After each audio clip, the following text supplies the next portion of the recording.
Welcome to this Energy Quick Chat where we rub minds with stakeholders and players in the energy market. Today, I am joined by Barbara Andoh, who is an energy economist and analyst based in Ghana. It's good to have you here, Barbara. Thank you very much for having me. I'm very happy to be on this show. So, Ghana reportedly needs about $600 billion to cumulatively implement the country's energy transition agenda by 2070. Where is the West African country at the moment in its energy transition plans, Barbara? Yes, thank you very much for that. I'd like to say that personally, I'm very excited about Ghana's energy transition plans. We've put together a very comprehensive framework that covers, an expansive sector, covers all the sectors, and it's very detailed in terms of the breakdown concerning what will be done, both in the upstream, the midstream, and the downstream of the energy sector in general. And as you said already, this plan is ambitious with a price tag of $562 billion, almost $600 billion, like you said. And the highlights of the plan are to attain a 45% reduction in emissions, greenhouse gas emissions, that is, to be able to increase renewable energy penetration, to be able to provide jobs, over 1 million jobs, to Ghanaians and whatnot. And these are the highlights of the plan. Now, concerning how far we've come, we came right from putting together the framework to hosting road shows to broadcast the framework, both internationally and also locally. And now we are at the point of raising funds or mobilizing funds to finance the plan. Like you mentioned already, it's quite involving in terms of resources. So we are putting together an investment prospectus that will sort of outline all the strategic investment opportunities that come along with the energy transition plan. And once this is already put together, we would go ahead and mobilize funds internationally, locally, from both the private sector and public sector and from the development agencies or banks, and make sure that we have the resources flowing over time to be able to achieve Ghana's energy transition plan. Now, the global demand for oil is anticipated to decline. And this morning I saw that oil prices are also expected to skyrocket. So how should Ghana take advantage of its transition minerals to increase its official revenue and bridge infrastructure gap? Right. For Ghana, I can say that we have much experience when it comes to mining. We've been mining minerals for well over 100 years now. Of course, chiefly being gold, and then you would come to the industrial minerals. So we are not too new to mining. So mining the transition minerals would be great for us, and to be able to position ourselves, we'll need to take advantage of the global value chain, which is something that we've not done with our gold mining.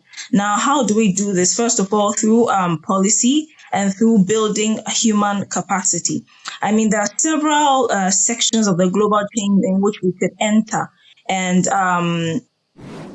first of all, we could think through processing of lithium, the transition minerals in general.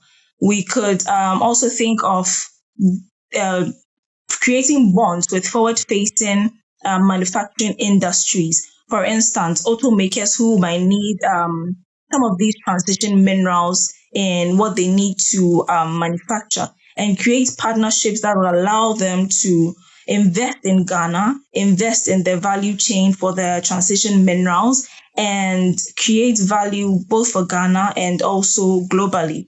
So I'm looking at a situation where Ghana, through policy, because this really needs to be backed by policy, would institute the structures that is required to be able to create room for value addition to these minerals. And once that has been done, to be able to train also the human capacity to develop them such that they have the technical know-how to be able to also play a role in contributing to processing or contributing to value addition, and also to equip them in the sense of giving them skills that will help them to be involved in commerce so that we don't just add value and still leave it there, but so that they are able to engage in the commercial industry or the commercial trading of such the transition minerals. So we have, let's say, a wide scope to be able to take advantage, and it depends on how we position ourselves in terms of policy and in terms of building capacity. So to summarize it all, I'll put it in three stages. First of all, to formulate the policy that will look at processing, manufacturing, as well as building capacity, transferring knowledge or technical know-how, and also making sure that we have the capacity for commerce. I believe if Ghana is able to do these things in our minerals industry or for the transition minerals, we'll be able to take advantage of the global value chain so that if the oil demand is going down, oil price is going down, we are diversifying our economy away from focusing on exportation of raw materials or raw minerals, for instance, and making sure we are taking advantage of value addition, which has better linkages to the economy and can better equip us to, maintain value within the country. Right. So, how can Ghana ensure effective local participation in the exploitation of its new minerals in the context of its energy transition framework? Okay, now by local participation, in my understanding, there's a focus on ownership, and also there's the portion of local content. And for me, it's very important to strike the right balance, especially because we've already had experience with local participation and local content, both in our oil and gas sector and our mining sectors, even though it's not too strong in our mining sector.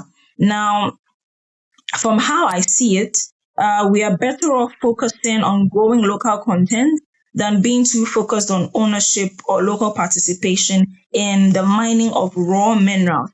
Why do I say this? I will take the example of, for instance, Botswana. Botswana was very strategic about its diamond mining, right? And it had this overall framework or a strategy which looked at diversifying the economy. And based on this strategy, it was able to identify that for diamond mining, it didn't need to focus directly on mining the raw materials, but it could also take advantage in value addition, because when you look at the process and the polishing and the cutting of diamond, you can it's labor intensive. So it was easy to create employment opportunities along that portion of the value chain.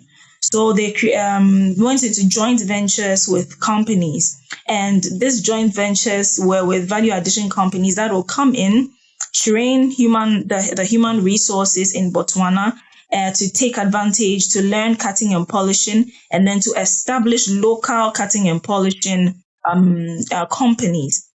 And this really supported Botswana a lot.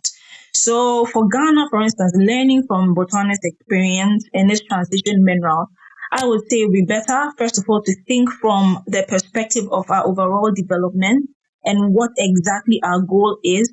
If it is in the long term to diversify the economy away from mining and extraction of oil and whatnot, towards creating better linkages and towards making sure that we are getting value from the mining of the transition minerals. So in this sense, my expectation for local content and local participation for Ghana is to identify the best portions of the value chain where we can plug ourselves in, and then create opportunities for growth of local content within those specific portions of the value chain. So if you take lithium, for instance, we could already start thinking about creating local content around the processing of lithium, and that would be at stage one, for instance. Then we could go further to manufacturing of or assembly of assembly of parts. Sorry. So if you look at lithium, is usually used in batteries for electric vehicles and whatnot. So we could already create partnerships with such forward-facing companies and make sure that we are learning from them, transferring the knowledge, and building ourselves to take advantage of local assembly of electric vehicles, for example, leveraging our lithium. So I think I would expect Ghana to look at it from this angle in terms of having a strategy and then plugging ourselves in the value chain where we could have much growth in the shortest possible time. Now, based on that, should international organizations focus more on investing in energy access to rural communities in Africa or large-scale energy projects? Okay, in my personal view, it's rather contextual in the sense that every country in Africa is at a different stage of growth, especially in the energy sector. So it'll be good to know the right context in which to increase access. If you take Ghana, for instance, Ghana has done very well to advance access already through rural electrification programs and whatnot. For a country like Ghana, if international organization is looking at coming in, Ghana can achieve a healthy balance between large scale energy projects as well as energy access at a rural level through things like, for instance, mini grids or microgrids. But for a country like Liberia or Sierra Leone, who are still at a young stage in their electricity sector, they might be looking more at quickly gaining access and might look at easily deployable solutions that are scalable in terms of energy access. So then they might look more at mini or microgrids that will support the economy of the rural areas rather than large-scale energy projects, because perhaps the grid infrastructure is not developed to the extent to handle the the large-scale energy project that will be put on the grid. So I would say that it is a highly contextual issue, and each country's context should be treated differently. So for Ghana, in view of energy transition, it would be good to look at the other energy access or rural energy access campaigns or projects that we can leverage both the grid and then non-grid aspects so that we can boost rural access. I think it's one of the key highlights of the energy transition framework to achieve over 99% of energy access by 2030. So for us, given our context, it will be good to find a healthy balance between the rural energy access project and the large energy projects. That was really insightful. Thank you so much for speaking with us, Barbara. Yeah. Thank you so much for having me. Barbara Andoh, energy economist and analyst based in Ghana.